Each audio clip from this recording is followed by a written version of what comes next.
armas, batallas y hombres que cambiaron el curso de la historia. Esto y mucho más en Bellum Artis Historia Militar.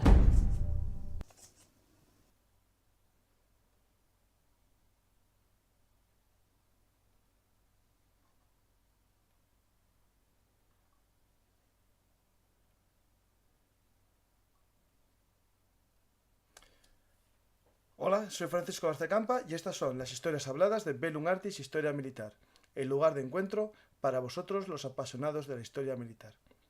Hoy vamos a hablar de 100 años de la guerra, 100 años, perdón, 100 días de la guerra de Ucrania y es un programa especial. Está abierto a vosotros para que participéis con vuestras preguntas, dudas, consejos, lo que queráis, en un programa abierto. Como hicimos ya justo el 24 de febrero, a esta hora más o menos, cuando comenzó toda esta operación especial, como la llama Putin, o más bien la invasión de Ucrania, como es el sentido, digamos, común en el lenguaje militar.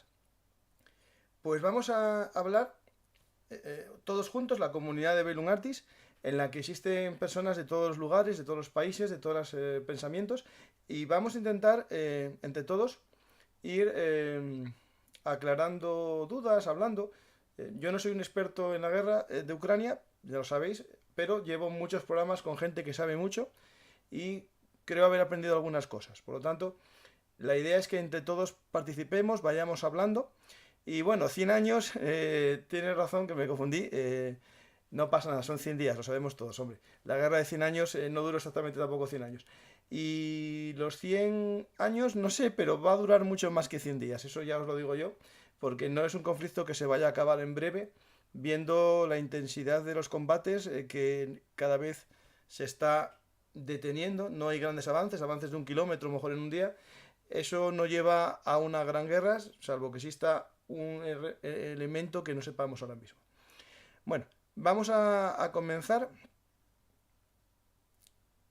La idea, no tengo nada pensado, pero sí tengo cosas pensadas. Por lo tanto, voy a ir empezando con un mapa del Instituto de Estudios de la Guerra, el ISW americano, un mapa muy interesante en el que podemos ver cómo es la situación actual de los combates. Es decir, las líneas, sabemos que las líneas no siempre son perfectas, los colores de los mapas no son perfectos porque puede haber tropas que penetren, puede haber poca presencia militar en una zona, pero más o menos nos dan una foto fija de un momento exacto, ¿no? Este mapa es justo de ayer, es un mapa del Instituto de la Guerra.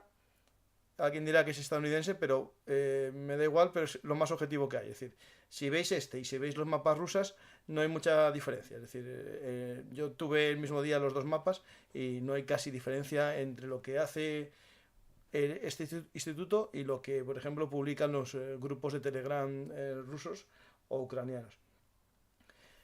Voy a empezar un poco viendo o comentando la situación de cómo avanzó el mapa de la guerra en estos 100 días, para que después, entre todos, vayamos haciéndonos bueno, preguntas, dudas o lo que vaya surgiendo sobre el tema, ¿vale? Aquí tenemos la situación actual. Podéis observar perfectamente en esta zona que está en diagonal. Son... espera, que está un poco mal el mapa. Voy a arreglar las cosas antes de empezar.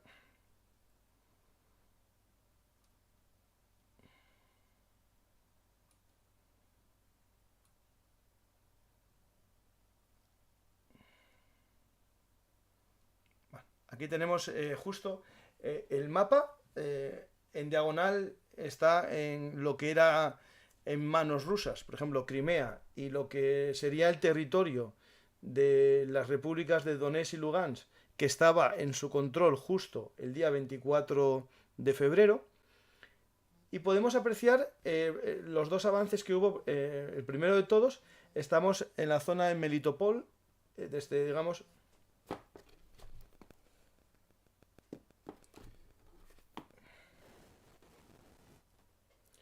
lo que estamos en la zona, el avance principal, bueno, sabéis todos lo que pasó en Kiev, el avance que se hizo desde la zona de aquí, de Chernóbil, esta zona de Chernóbil, que se avanzó con la famosa operación aerotransportada, los combates en Ispir, intento de toma de Hostomel, que sí que hubo una toma temporal y posteriormente el avance de la columna llevó a la toma de todo el aeródromo de Hostomel.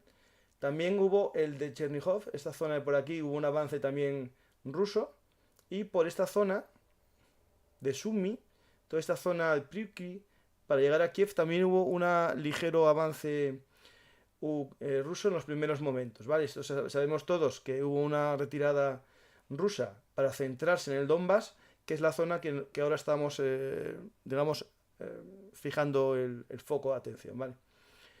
Tenemos el avance primero que se hizo desde Crimea, que dio lugar a la conquista de Gerson, que es la única, digamos, zona al norte del río Dnieper en control ruso.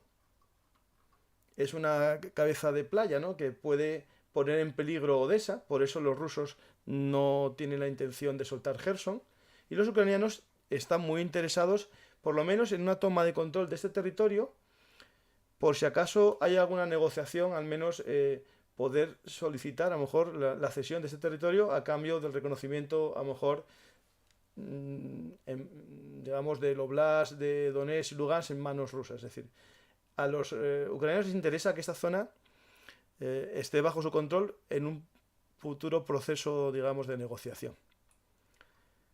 Después tenemos aquí la famosa batalla de Mariupol, que hablamos de ella en Azovstal, y la ciudad de Melitopol, una ciudad de tamaño considerable, en la que existen ya pruebas de resistencia, digamos, partisana, ucraniana, combatiendo contra los rusos.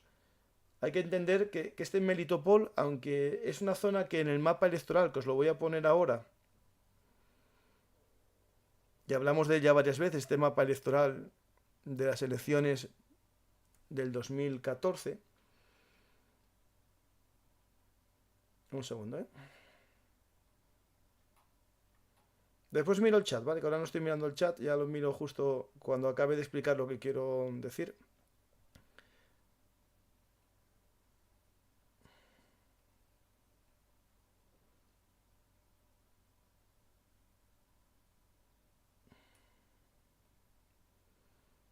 Si os fijáis, esta ciudad de Melitopol está en la zona que votaron al partido prorruso, pero siempre hay que tener en cuenta que este partido de las regiones, que era el partido, digamos, de Yanukovych, prorruso, era mayoritario en esta zona, pero esto no implica tampoco que sean a favor de la anexión de Rusia. Por eso puede darse el caso de que una población mayoritariamente de habla rusa, votante del partido de las regiones, ahora no esté conforme con la ocupación.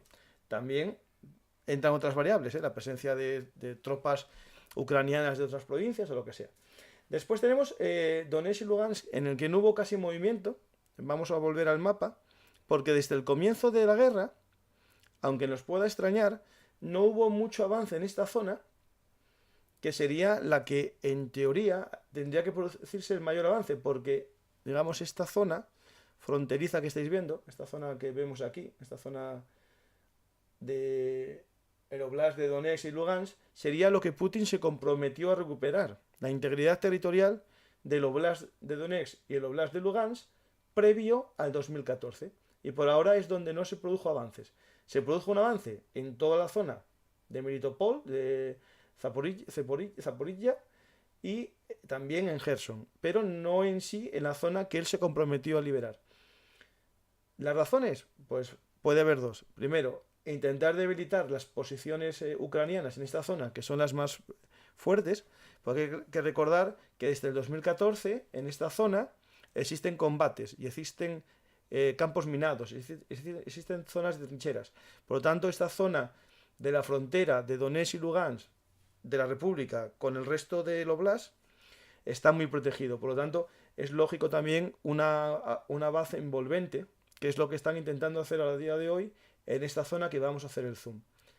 Aquí tenemos un territorio que ya hablamos de ellos, Severodonetsk y Lysychansk, que ya hablamos hace poco en un programa especial sobre la ciudad de Severodonetsk, que a día de hoy ya está casi en 3/4 partes en manos rusas, y Ucrania resiste en esta zona y también en una química que está por aquí.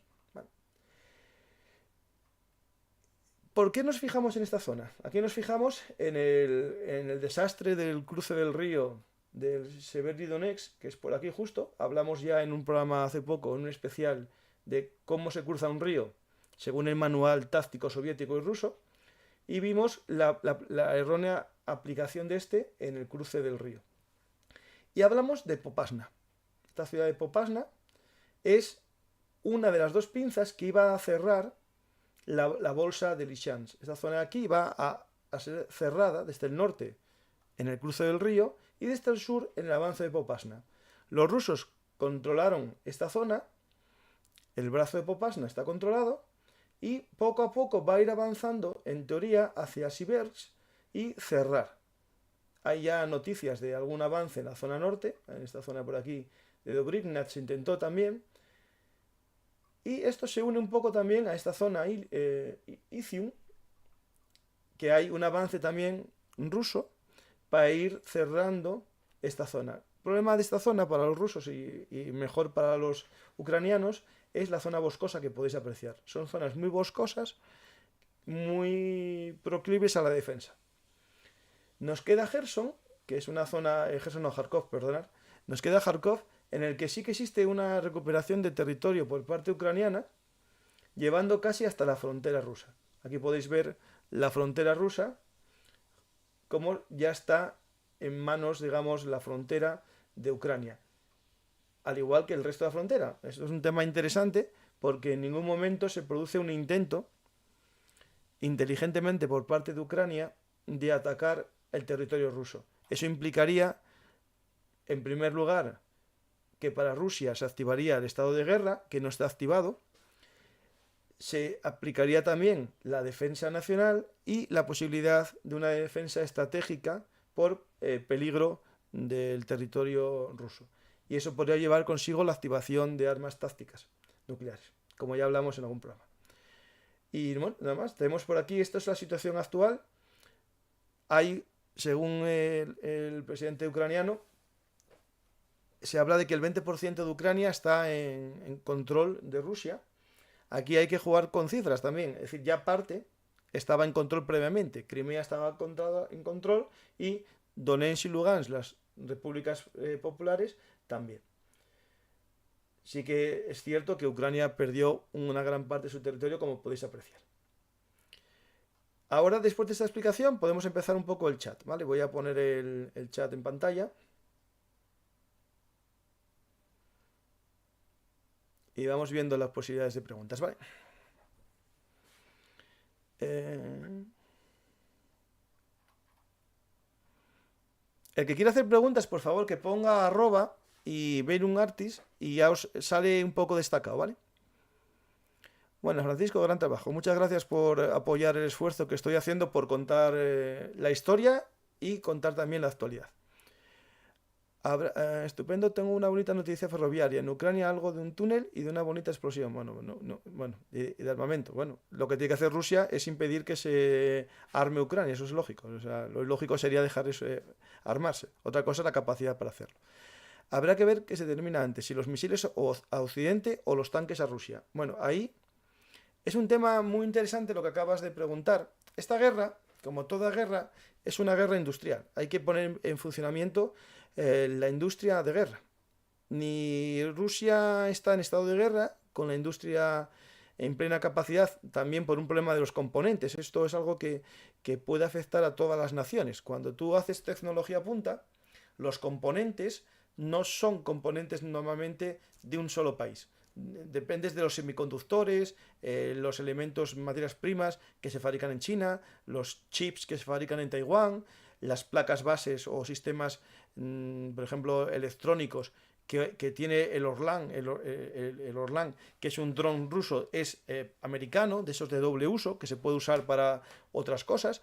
Y por tanto, la dependencia de materias primas es muy importante. En el caso de Rusia, le puede afectar a su producción, pero también Occidente tiene un problema de capacidad. Es decir, hasta hace poco hubo una noticia, si no recuerdo mal, fue Suecia que dio tantas armas anticarro que le está comprando a otros países armas similares que tengan en stock. Estados Unidos, el Pentágono hace unos 15 o 20 días, hizo un llamamiento al Pentágono, uno de sus responsables, a los políticos de que cuidado, que estaban ya gastando casi una tercera parte de los arsenales estadounidenses de armas anticarro. El Stinger famoso, que se dieron cientos de ellos, lleva 2 décadas sin comprarse ninguno en Estados Unidos. Estados Unidos está tirando de Stingers que tiene en almacén. No hay producción de Stinger. Hace poco, viendo un programa, no me acuerdo de quién fue, si fue de Oscar Vara o de Visual Politics, no me acuerdo muy bien, explicaba una cosa muy interesante sobre el tema de la producción, ¿no?, de armas.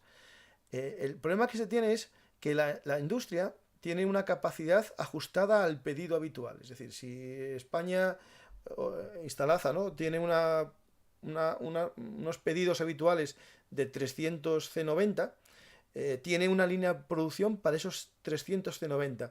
Puede tener una lista de proveedores de componentes para unos 300. Pero si de repente le pides 1000 para un solo año, a una empresa no le sale rentable la producción, porque tiene que modificar sus líneas, tiene que contratar nuevos trabajadores, tiene que buscar nuevos proveedores o asegurar al proveedor que le fabrique más.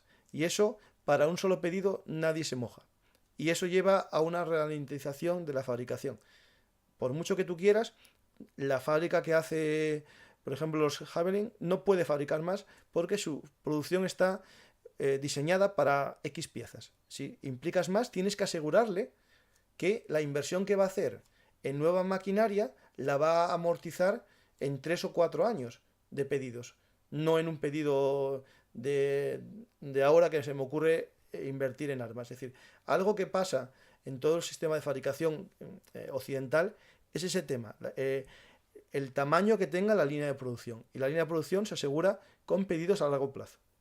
¿Vale? No sé si con eso respondo. ¿Quién se va a arruinar antes? Depende todo de la inversión que se haga. Los países occidentales pueden asegurar a su industria de armas un pedido de 5 o 6 años y la empresa va a invertir. Es decir, General Dynamics puede invertir 10 millones de euros en robots de soldadura si le aseguran una inversión que va a durar 20 años. Pero si le dicen que es una inversión solo para 6 meses, no va a hacer esa inversión porque no la amortiza. Yo creo que con eso es interesante. La otra parte, que va a durar más los misiles o los tanques, ahí entra en funcionamiento esa noticia de los T-62 que se activaron, ¿no? A ver, realmente ante una guerra, un tanque es 2 cosas: defensa del que lo lleva y proyección de fuego, ¿no? Un tanque de un T-60, o si nos metemos aquí un Panther, para disparar un cañón sirve igual. Y si las nuevas armas anticarro te dan la misma garantía de supervivencia en un modelo moderno que en un modelo antiguo, para las milicias, para las tropas de segunda, les vale igual cualquier arma del arsenal que tengas. Y eso, Rusia tiene suerte que tiene cientos de carros antiguos en su arsenal, que le pueden dar movilidad, le pueden permitir generar BTGs de refuerzo o unidades con cierto número de carros, pero de segunda, es decir, para consolidar frentes, para asegurar la retaguardia. No son unidades de élite, eso está claro, pero sí que pueden luchar. Por lo tanto, sí que Rusia tiene cierta fuerza en esa capacidad de sacar del almacén, ¿vale? No sé si respondí. Vamos a ir siguiendo. Gon, por favor, no hagas tanto spam, anda. Que nos conocemos de muchos programas. Deja de poner tantas banderitas. Saludos desde México, lo mismo, un saludo. ¿Por qué hay que creerse mucho la propaganda putineja? No es una. Entonces, si esos mapas norteamericanos y rusos coinciden, es que los rusos no están engañando. A ver, una cosa es que coincida el mapa y otra el coste de ese mapa. Es decir, yo puedo, imagínate la Blitzkrieg, en un avance ocupó más territorio con menos número de bajas. Si yo para avanzar 1 kilómetro me mueren 1000 soldados, yo no miento, avancé 1 kilómetro, pero el coste, que es lo que no sabemos, tampoco sabemos del bando ucraniano, es decir, la realidad es que no tenemos cifras de bajas ucranianas, pero que un mapa indique un avance no indica cuánta gente murió en ese avance o cuántos vehículos se perdieron. Eso es lo que no sabemos porque la niebla de la propaganda nos oculta la realidad. Es decir, yo creo que con eso entendemos lo que estamos diciendo. Es decir, no es lo mismo que coincidan los mapas a que coincida el coste del mapa. Mensaje institucional de la Moncloa de Gran Sultán.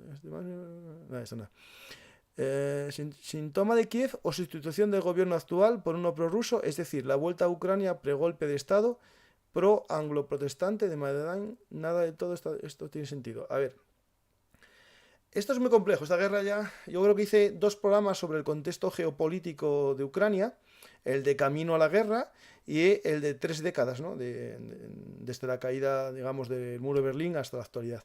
El conflicto ucraniano es complejo por todos lados. No hay que ser maniqueos, lo de buenos y malos tiene cierta realidad, pero todo es más complejo. Hay incluso gente que dice que a Rusia no le viene bien esta guerra porque podía controlar mejor a Ucrania manteniendo las regiones dentro de Ucrania, que eso es lo que el acuerdo famoso de Minsk más o menos establecía una autonomía, pero los habitantes de los oblasts de Donetsk y Lugansk podían votar. Eso le permitiría a Rusia tener un control indirecto del gobierno ucraniano. Una vez que en el 2014 esta región se independiza, pierden voto. Y eso pierden poder en Ucrania. Eso conllevó, al no tener presencia en el Parlamento, la mayor parte de las regiones prorrusas, Crimea también, implicó la pérdida de poder en el Parlamento ucraniano, perdonad.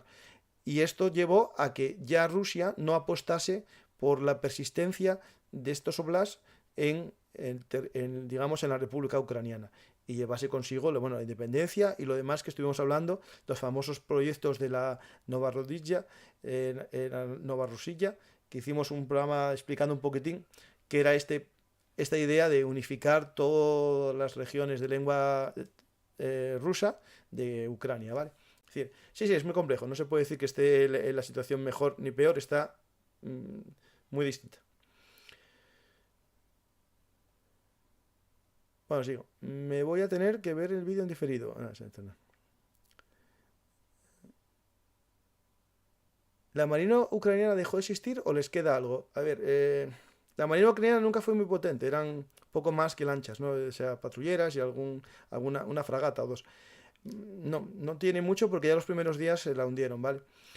En Odessa hasta hace poco quedaba algo, pero teniendo en cuenta la gran cantidad de minas que hay en el mar, la presencia de los barcos rusos y el espacio aéreo marítimo, por lo menos controlado por Rusia, la presencia del mar no tiene valor y de hecho lo que puede hacer un cambio, que ya lo comentamos en el programa los misiles navales, es la llegada de los Harpoon a Ucrania. Si los Harpoon llevan a Ucrania, junto con los que les queden, que les deben quedar muy pocos Neptuno, sí que puede hacer que el mar, digamos, se vaya liberando. ¿Problema que tiene esto? Los sistemas de los Harpoon y los demás sistemas no diferencian fácilmente un barco de otro. Y si tú empiezas a meter barcos mercantes por una zona y barcos de guerra, puede haber algún problema. Por lo tanto, yo creo que lo usarán ahora, si los usan los Harpoon, para empezar a limpiar la costa de la zona cercana a Odessa.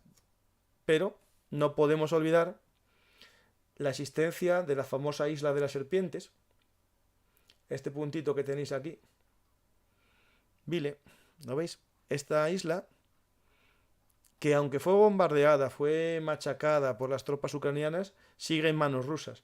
Y con esto, y Odessa, la entrada a los puertos, Sebastopol, perdón, Crimea, la entrada al puerto de Odessa es bastante compleja. Por lo tanto, lo que le quede de marina es muy poca.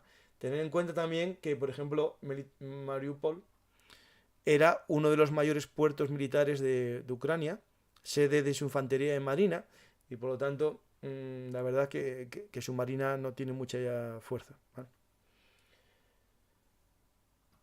Vamos a seguir con alguna pregunta.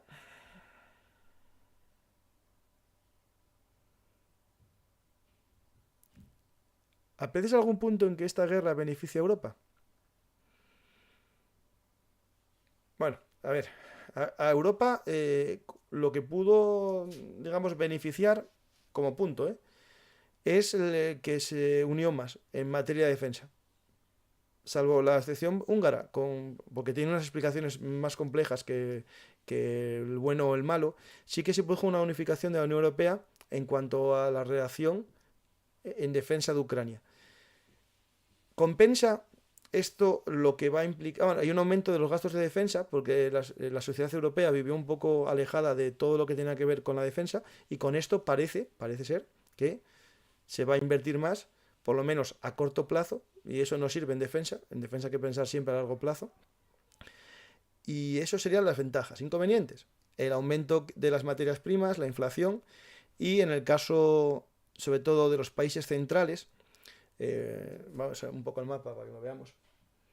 La zona, por ejemplo, Hungría, Eslovaquia, Rumanía, libra Rumanía en parte porque tiene acceso al mar por el Negro, pero el caso de Hungría y Eslovaquia, incluso la República Checa, que son dependientes del gas y del petróleo, que esto es la diferencia ruso por oleoductos, implica que si renuncian al petróleo, todo su transporte de materias de energía, gas y petróleo, se tiene que hacer por camión. Y eso implica un sobrecoste muy elevado que tendrían que sufrir estas economías.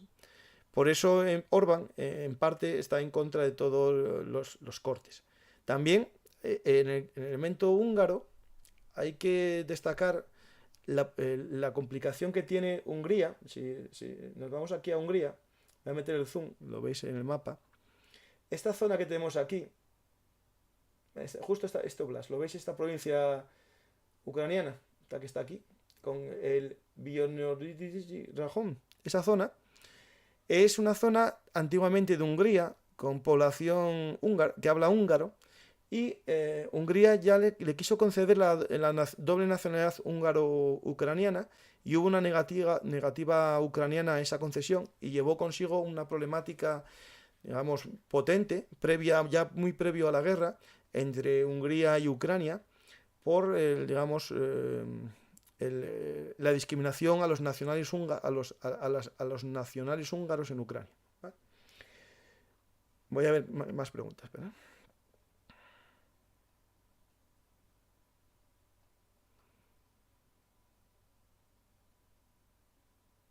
Rusia ha mantenido activas las líneas de producción y actualización de tanques. Corre con ventaja en este aspecto, siempre que consiga componentes homólogos o que le den cierta capacidad. El tema es que en los componentes se los compraba a Occidente. Mira, yo estoy leyendo ahora mismo un libro que se llama Hijos de Putin. Tengo aquí la contraportada. Hijos no, los hombres de Putin. Y justo estoy leyendo, bueno, cómo surgió Putin, ¿no?, en el mundo del KGB. Y él estaba en la RDA, en una parte del KGB, que se dedicaba a la compra de componentes informáticos y de tecnología occidental. Ya en el año 83, 84, la tecnología soviética era inferior a Occidente y generaban empresas pantalla offshore que compraban componentes de doble uso, hospitalarios sobre todo, para después usarlos en el campo militar. Si eso se hacía en el 86 y no hubo una gran mejora en la parte de electrónica, puede que eso siga igual, y sabemos todos que sigue igual, porque muchos componentes de misiles son placas bases de Estados Unidos. De otra cosa, por ejemplo, a mí siempre me viene a la cabeza el tema de la PlayStation, cuando salió la PlayStation 5, que Japón permitía ese componente de exportación, pero Estados Unidos no quería que se exportase un componente porque tenía el doble uso, ¿vale? Podía valer para componentes de misiles. Pues a lo mejor algún misil ruso puede tener una placa base de una PlayStation, porque el sistema de cálculo es parecido. Si encuentran componentes, pueden, pero ya al principio de la guerra, si no recuerdo mal, China no le dio un apoyo completo en cuanto a los componentes electrónicos. Y recuerda que China es el primer fabricante o segundo, y Taiwán es también el primero o segundo. Taiwán no le va a vender, y si China no le vende, tiene problema. Hay siempre el mercado negro también. Bueno, sigo. No soy prorruso y sin embargo espero una ofensiva mucho más ambiciosa para ocupar todo el Donbass. No sé, quizás me he creído siempre la propaganda rusa. A ver, propaganda hay mucha, mucha. Eh, Nos hicieron vender o vendieron un producto que no era tan potente como realmente es. Es decir, no es tan potente. Otra cosa es que no tenga la capacidad de aguantar una guerra contra Ucrania. ¿Qué problema hay? Que Rusia no lucha contra Ucrania solamente. Rusia se hizo cálculos de que luchaba contra Ucrania con la capacidad productiva de Ucrania, con la capacidad de compra de Ucrania. Sus cálculos no funcionaron porque resulta que tienen regalos de armas de todas las naciones occidentales y aparte también tienen un sistema como de préstamo, como un préstamo ya riendo de Estados Unidos, que ya, aunque no sean regaladas, las condiciones de pago son a muy largo plazo. Por lo tanto, no estamos ante una guerra entre Rusia y Ucrania, sino entre Rusia, Ucrania y sus apoyos en armas. Por lo tanto, que Rusia tenga capacidad de fabricación, yo no lo pongo en duda. Que tenga la misma capacidad de fabricación que el resto de países del mundo, no el resto de países, que los países de la OTAN, pues lo veo complicado, ¿eh?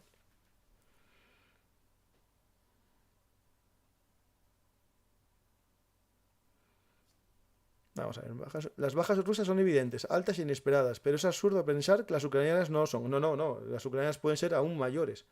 En Severodonetsk se hablaba de entre 100 y 150 muertos al día.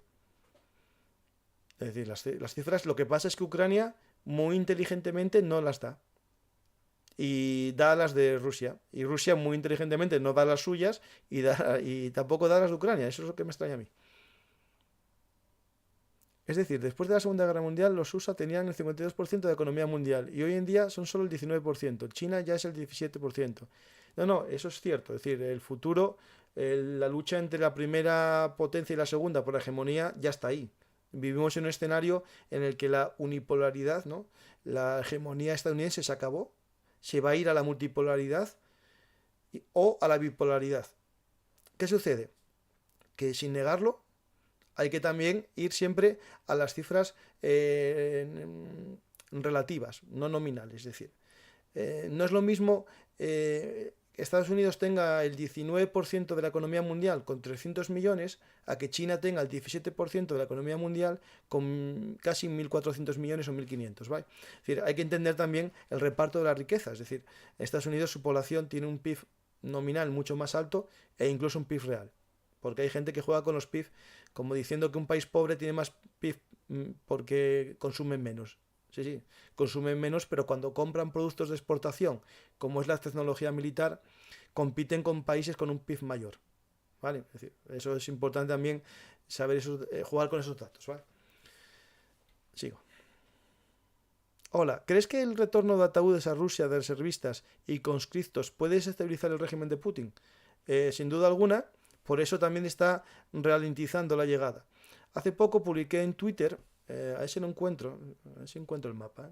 Un segundo.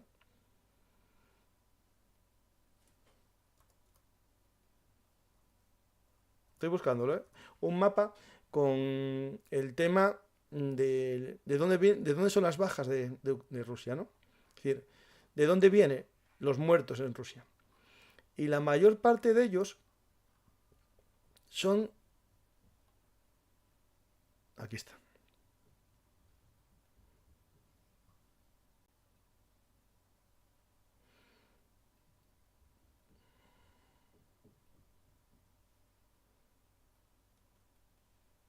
Ahí ves el mapa perfectamente, ¿vale?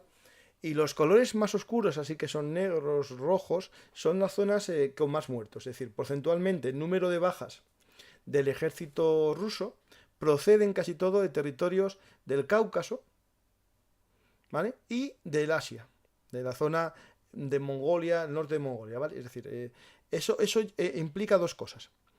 Primero, que la llegada de ataúdes, si se produce, no se va a producir en grandes ciudades, sino en pequeños pueblos. Y segundo, digo si se produce, porque puede haber entierros en zonas, digamos, cercanas al campo de batalla, o como es el caso de los famosos trenes refrigerados que están en Ucrania, con 200 soldados rusos que Rusia no los coge, se niega a recogerlos por ahora, porque no quiere esa imagen, es decir, que lleguen ataúdes a casa. ¿Por qué es esto? Porque le pasó en Afganistán. En Afganistán las famosas cajas de zinc, que eran las cenizas de los soldados, cuando llegaban empezaron a producir un problema, digamos, político. Y eso se quiere evitar, como en todas las guerras, ¿eh? Es decir, a lo mejor cuando son pocos te llegan con la bandera plegada a lo estadounidense y puede que no te importe, pero cuando estamos hablando de muchos, ahí sí. Un elemento que hace poco escuché una conversación que pillaron, sabéis que los rusos están utilizando teléfonos móviles para llamar a sus casas o para comunicarse entre ellos, ¿no? Porque los equipos de radio no eran muy buenos y usan los teléfonos. Un teléfono normal se puede interferir.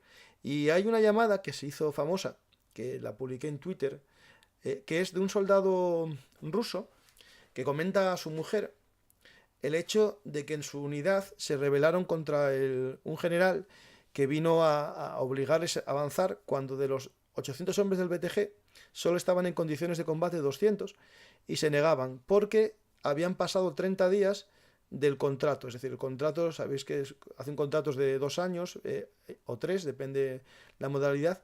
Digo los que son profesionales. Y se les había acabado el contrato y se negaban a avanzar. Y hubo un casi enfrentamiento entre unos grupos de fuerzas especiales Spetsnaz que iban con el general y los soldados de la unidad. Esto lo comento porque sucede mucho en las guerras, ¿eh? Esto no es algo solo Rusia. Cuando los soldados ven la posibilidad de morir, Estados Unidos le pasó con la guerra de Vietnam, quieren acortar la exposición a la batalla, a la guerra, y hay métodos para librarte, ¿no?, de los jefes que son un poco heroicos, ¿no? Es decir, hay jefes que pueden cuidar a sus hombres y otros que solo quieren lograr figurar, ¿no? Y eso, hay una figura que es el fragging, que es lanzar una granada a tu superior, o el bounty hunting, que los americanos era que ponían precio a la cabeza de un oficial y entre los soldados hacían una especie de bote y al que matase al oficial le daban ese dinero. Lo que comentan que pasó en Rusia no llegó, pero estuvieron a punto con la granada en la mano para lanzársela porque les hacía avanzar cuando el contrato ya estaba finalizado. Es decir, es un problema que se van a encontrar cada vez que haya soldados que se empiece a acabar los contratos. Es decir, esto pasa en todas las guerras, ¿eh? No es algo solo de Rusia, lo digo ya claramente. También en Ucrania está pasando hay vídeos de soldados de segunda, de guarniciones de estas unidades de la Guardia Nacional o Guardia Territorial, que tienen 50 y pico años, que ya no ven el sentido de la guerra y quieren que se acabe ya e incluso rendirse. Es normal, es decir, no es una crítica ni a los rusos ni a los ucranianos, es algo normal en las guerras. Cuando un soldado ve que no avanza, un soldado ve que la guerra continúa y su vida se usa como un pañuelo por los superiores, pues tienden a esto, a bajar la moral, ¿vale?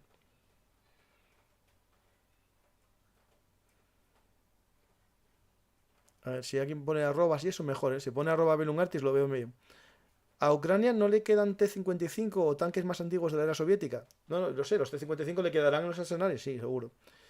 Y es lo que os digo, para trabajar en segunda línea es tan bueno como un T-70, es decir, lo va a volar igual un Javelin. O sea, un Javelin va a destrozar igual uno que otro, por lo tanto, aunque os parezca duro lo que estoy diciendo, es igual de útil uno que otro. Por comparación, los norteamericanos tuvieron 55.000 muertos en unas tropas con un máximo de 500.000. Esto se refiere a Afganistán. Sí, pero estos lo están teniendo en pocos meses, ¿eh? Es decir, que yo sepa, el último dato de esta comparativa no eran 55.000, eran 20.000. Y es que en los 2 primeros meses de guerra, Rusia perdió el mismo número de hombres que Estados Unidos en todo el conflicto de Afganistán. Si te refieres a Vietnam, sí, eso es otra cosa. Se ve mucho sobre las bajas rusas, pero para cerrar la brecha de Popasna han llamado territoriales de Ucrania, del oeste. ¿Cómo va la Force Pool ucraniana? Tras una movilización general, ¿van a aguantar?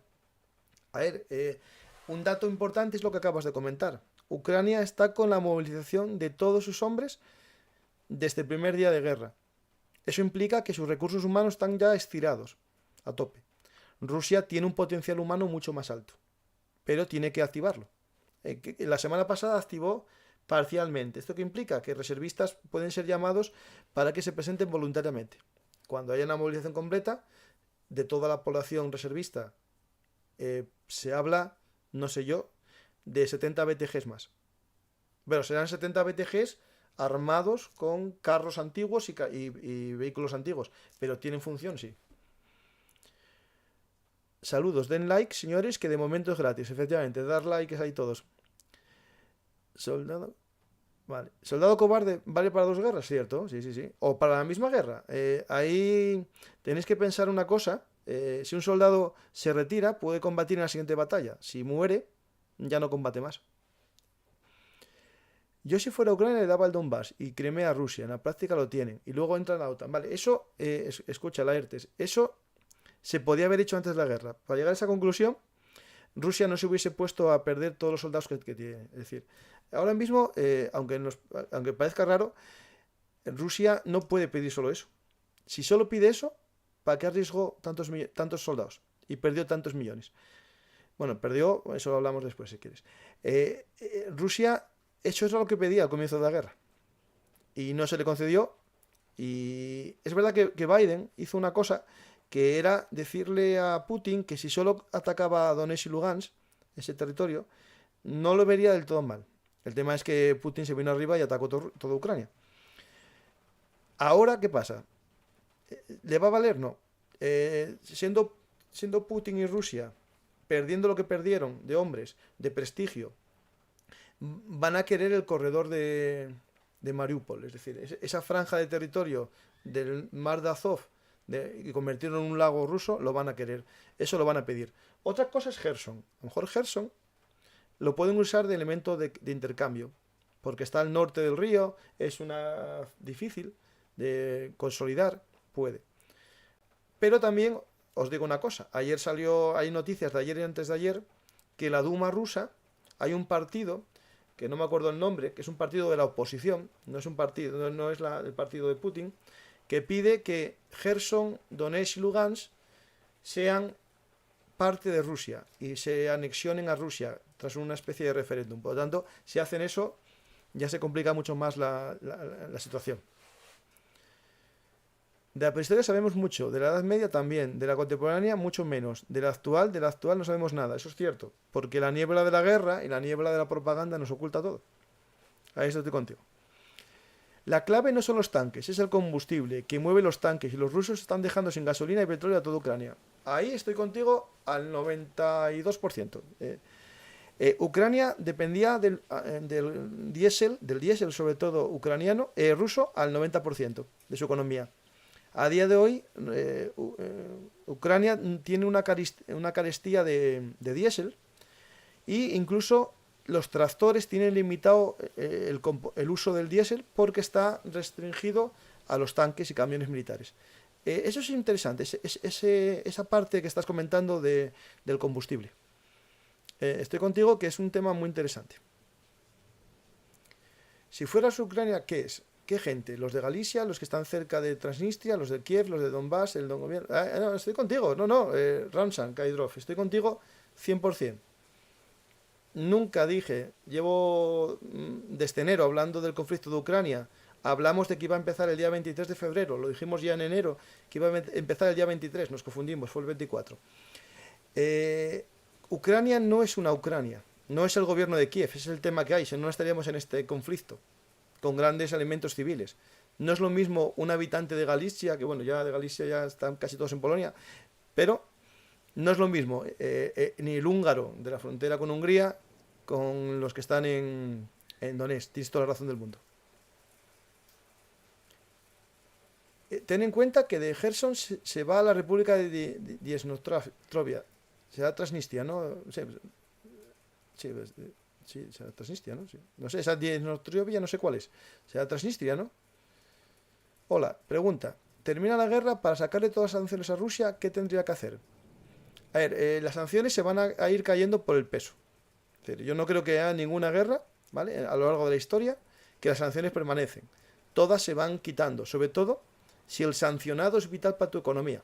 Es decir, Europa sanciona a un país y esa sanción le hace más daño que a él. A ver, cuando hablamos de cortar el gas, Europa corta el gas al suministrador de gas. Y el suministrador de gas puede vendérselo a otro. De hecho, Rusia está vendiendo más que el gas, el petróleo, a un precio más caro que antes de la guerra a países que antes no le vendía. Por lo tanto, sus inputs económicos están muy parecidos, no está perdiendo. Y Europa está perdiendo en energía. Pregunta, ¿termina la guerra? Eso está.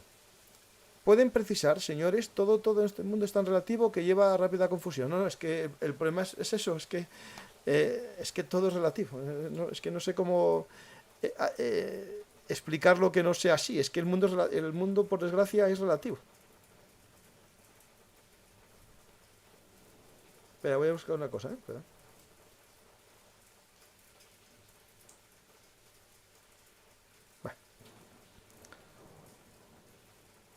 Vale, seguimos. Las guerras proxies han sido siempre así. Básicamente, vemos el tamaño de apoyo de Estados Unidos que hace Ucrania. Sí, a ver, según Rusia, según Gerasimov, ¿no? Podríamos decir que estamos ante una guerra proxy. Tiene elementos de guerra proxy muy importantes. Es decir, Ucrania está haciendo de proxy, podríamos decirlo. Es decir, yo no quiero decirlo porque no me parece que sea cierto. A Ucrania le atacaron y está defendiéndose con ayuda de otros. Pero es cierto también que a Estados Unidos le interesa debilitar a Rusia y lo está debilitando vía Ucrania. Pues sí, en eso es un elemento proxy, sí. No es mentira, pero no es una guerra proxy en sentido concreto, ¿vale? ¿Crees que Estados Unidos envíe tanques más modernos y aviones F-16? A ver, en el programa que hicimos sobre la guerra aérea sobre Ucrania, hablamos de que ya es complejo un piloto entrenado en un MiG-29 ucraniano coger un MiG-29 polaco porque la avionica, todo el sistema de electrónica, de mandos, se cambió. Realmente no se parece nada en los cuadros de mando del MiG-29 ucraniano al MiG-29 polaco. Ya no te digo yo que sueltes a una persona un F-16. Tendría que estar un año entero para no ser un kamikaze. Es decir, no es un avión que sea de un solo uso. Tienes que saber manejarlo y eso es mínimo un año, ¿vale?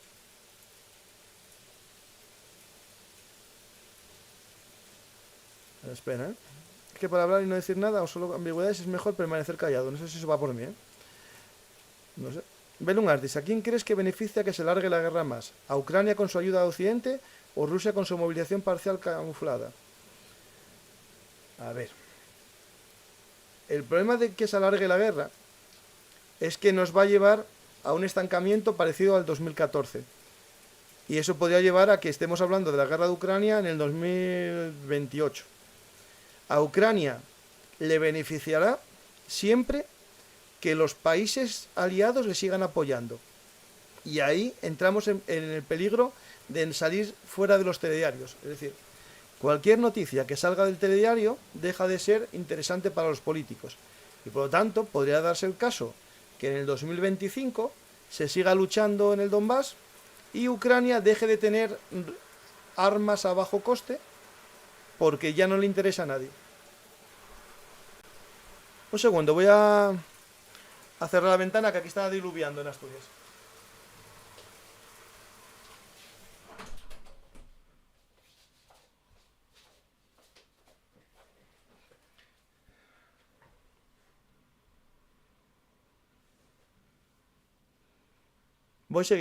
Sigo leyendo. Mejor no decir nada que decir estupideces. Esto no sé si va por mí, Si va por mí, lo siento. El prestigio perdido por Rusia no le volverá a recuperar. Vale, eso, el prestigio militar le va a costar recuperarlo, eso es cierto. Además de petróleo para mover los carros, también se necesitan infraestructuras, ferrocarril, carreteras, puentes. Y Ucrania se está quedando sin infraestructuras. Eso es cierto. En eso coincidimos al 100%. El tema de que para mover una industria, incluso mover las piezas que te regala Occidente o lo que sea, necesitas unas infraestructuras y hacer llegarlas al frente de batalla. Y por eso se habla de armas estratégicas, son las que atacan la retaguardia. Es decir, si tú quieres impedir que un ejército tenga refuerzos, destruyes la retaguardia. ¿Sí? Un segundo, ¿vale? Un segundo,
Perdón, Perdonad un segundo,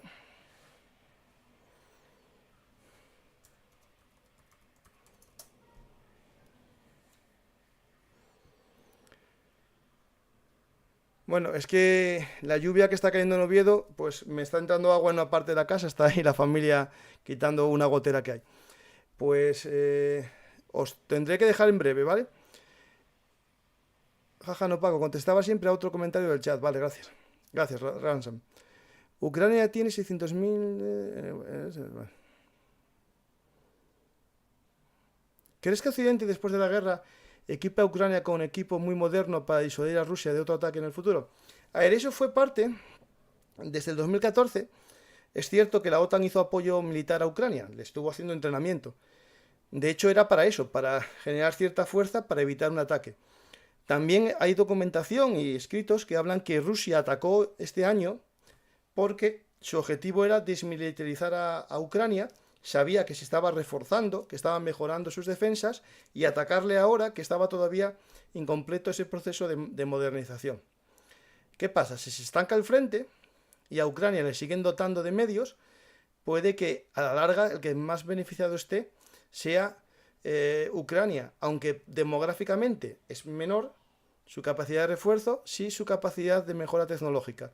Y eso es una ventaja que tiene Ucrania por sus aliados. No, Pablo, el problema es que me entró por la bajante. Estaba granizando, es que Pablo vive en Oviedo y no es que esté granizando, es que me entró por la bajante. Tengo que ahora ir para allí, que está la mujer un poco desesperada. Pues, ¿desde cuándo Estados Unidos regala armas? No, desde nunca o desde siempre. Es decir, en el préstamo y arriendo lo hizo, a la Unión Soviética le dio armas y no se las exigió después. Otra cosa es que normalmente una nación que compra en préstamo y arriendo tiene unas obligaciones posteriores en caso de devolución, sí, en caso de devolución de las armas, o, por ejemplo, de mirar con mejores ojos a la industria del país que te ayudó en la guerra. Es decir, a la larga, seguro que sí que va a tener un pago Ucrania. Eso no, nadie en la vida regaló armas, ni tampoco Rusia regaló armas a los países que son de su bando. Es decir, eso es de creer que las cosas se hacen gratis, es muy infantil. Es decir, todo el mundo lo hace a cambio de algo. Ucrania tiene 600.000 millones de dólares en pérdidas económicas. No, a Ucrania le están deshaciendo. Es decir, es una economía que ya estaba mal, era uno de los países más pobres de la Unión Europea y ahora es mucho peor. De hecho, si entra en la Unión Europea de forma extraordinaria, la inversión que se va a tener que hacer es muy grande, pero para Ucrania puede ser también un motor económico, la reconstrucción.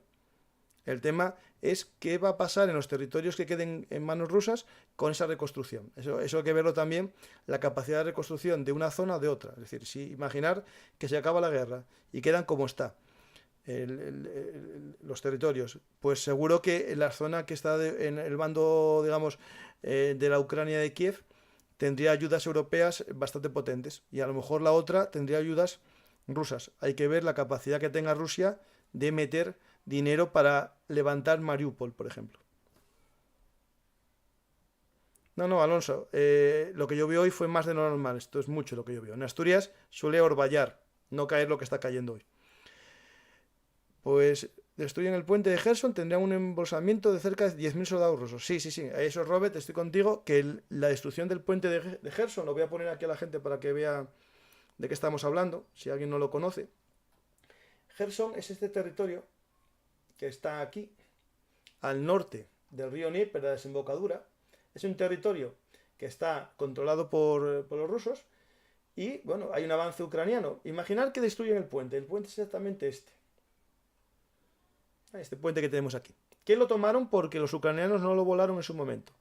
¿Qué pasa si lo envuelves? Pues que tu contraataque, imaginar que Ucrania lo destruye y embolsa estas tropas, las captura, y quiere hacer un avance, ya no puede avanzar él tampoco hacia Crimea. Pierde el acceso directo a Crimea. Por eso no lo destruyen, porque es casi el único puente importante en esta zona de la desembocadura del Dnieper. Si os fijáis, no hay otro puente. Y hacer un cruce por aquí yo no lo veo posible. Es un cruce, una locura de cruce, ¿vale? Por lo tanto, destruir el cruce afecta a los rusos, pero también a los propios ucranianos que ven limitado su capacidad de ataque.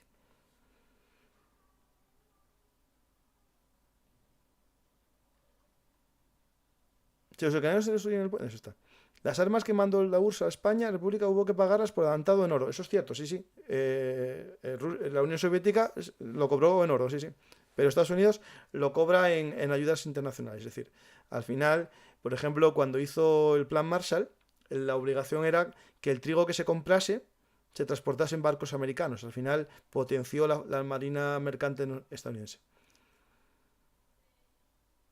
Sí, el de Odessa, sí, pero ese es un puente ferroviario muy pequeñito, este que está aquí. Lo estoy poniendo ahora en el mapa. Es este de aquí. Es un puente muy pequeño, el que estás hablando. Pero que es tan pequeño que se puede, digamos, pontonear fácilmente. Es un puente ferroviario. Es este. Si no, sí, yo creo que es el que estás diciendo tú, ¿vale? Y este puente sí lo destruyeron, que es el que lleva, digamos, las ayudas desde la zona de Moldavia, ¿vale?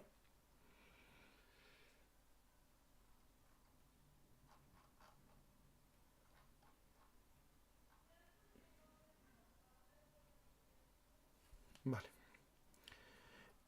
Voy a ir finalizando el chat porque mi idea era una hora y con el problema que tengo ahora en casa, lo siento, ¿vale? Pues espero que os haya valido. ¿Puedes subir el volumen? Te oigo bajo. Bueno, a ver, subiré. Que tengo un problema con el micrófono, si está muy alto os quejáis también. ¿Ahora mejor? Yo creo que después de toda esta ayuda internacional reciente, no me extrañaría que desde que ya se le esté entrenando en secreto a algunos ucranianos en F-16. Vale, a ver, esto para postwar, sí, puede ser, sí. De hecho, se dice que ahora que dieron los MLRS, estos lanzamisiles estadounidenses, ya llevaban tiempo soldados ucranianos aprendiendo su uso en Alemania previamente. Es decir, yo creo que tienes toda la razón, esto no se da de repente, ya hay un plan previo de concesión, ¿vale? Vale, perfecto. Pues si tenéis alguna pregunta más, si no, mi idea era un programa de una hora, y yo creo que preguntas interesantes hubo. Yo no tengo una bola de cristal, pero sí creo que esta guerra se va a estancar. Va a haber el embolsamiento este de Lugansk, se estancará durante un tiempo, y puede que a final de verano o por ahí se produzca una ofensiva. Es cierto que cuanto más tiempo pase, Ucrania va a ser capaz de crear una mayor fuerza combativa con, eso sí, con un lío logístico, ¿vale? Ese lío logístico se debe a que tiene vehículos de todo tipo y armas de todo tipo. Pero puede generar cierta capacidad ofensiva, pequeña escala, en algún punto concreto. Pero no va a haber una caída del frente, yo creo que en tiempo, ¿eh? Vale. Ya entraron en combate los Caesar. ¿Cómo han sido su desempeño? Los Caesar franceses, yo vi imágenes de vídeo disparando piezas artilleras Caesar, ¿vale? Yo creo que bien, el Caesar es uno de los mejores sistemas artilleros autopropulsados, por lo tanto, yo creo que muy bien. Yo ya vi a los drones estos kamikaze funcionando, lanzándolos, por lo tanto, ya están combatiendo con muchas cosas. Los howitzer americanos también. Es decir, lo que va a entrar ahora es una guerra en la que la artillería va a tomar el control.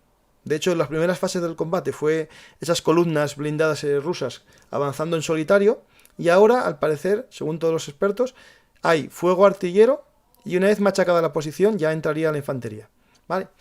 Pues espero que os haya gustado este especial. Puede que haga algún día alguno más así, yo solo con vosotros, y lo siento que tengo este problema doméstico, ¿vale? Pues nada, espero que os haya gustado. Que dejéis ahí los almatas rusos, ni están ni los verás, ¿vale? No puede poner en prestigio sus mejores piezas, que se hablan de unos 10 o 15, no mucho más. Hay gente que habla de 30. No van a poner en peligro su buque estrella.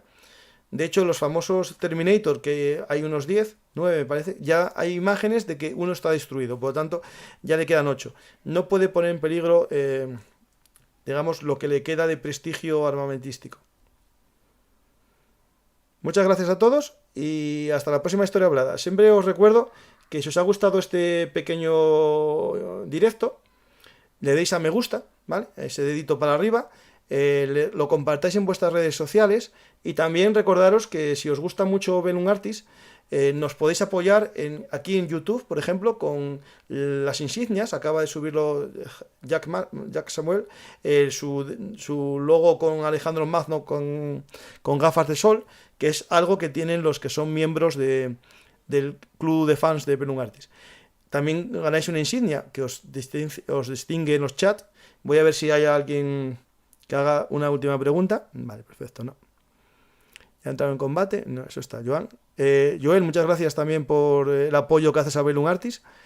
Y a todos, a Manuel, que está también por ahí, a Jack, a Hack, Samuel, y a todos. A Andreas von Liedemann, a Pablo Gosende,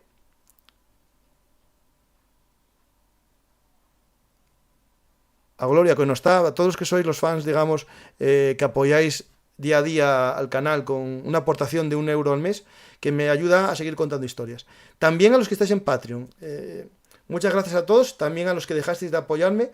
Me gustaría saber el motivo, puede ser solo económico, pero hay unas personas que dejaron de apoyar y solo quiero decirles que gracias por haber confiado en Bellum Artis y haberme apoyado, y ahora que estamos digamos, en el candelero a diario, sigáis escuchándonos, dando a me gusta y compartiendo en vuestras redes sociales. Y nada más, os dejo y espero que en los comentarios hagáis preguntas que puedan generar debate. Y sigamos haciendo algún directo esto de vez en cuando por las tardes. No puedo todas las noches porque ya no me da la vida y tengo que descansar y tener vida, digamos, de series de televisión, sofá, como todas las familias. Y voy a intentar hacer más programas por la tarde, en este horario de 6 de la tarde, que creo que es también interesante para la gente, y para vosotros y para mí. Muchas gracias, la verdad que no tengo nada más que agradeceros todo lo que hacéis por Bellum Artis, con los comentarios, la gente que es asidua, habitual, con los apoyos.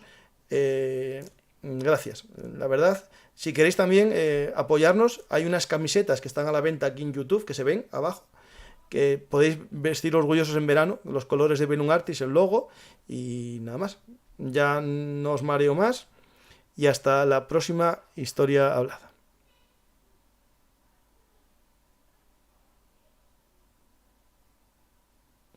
Bueno, tienes razón, con los tanques más antiguos van a sufrir los golpes de los RPG normales. Sí, tenéis toda la razón. Pues muchas gracias y hasta la próxima historia hablada.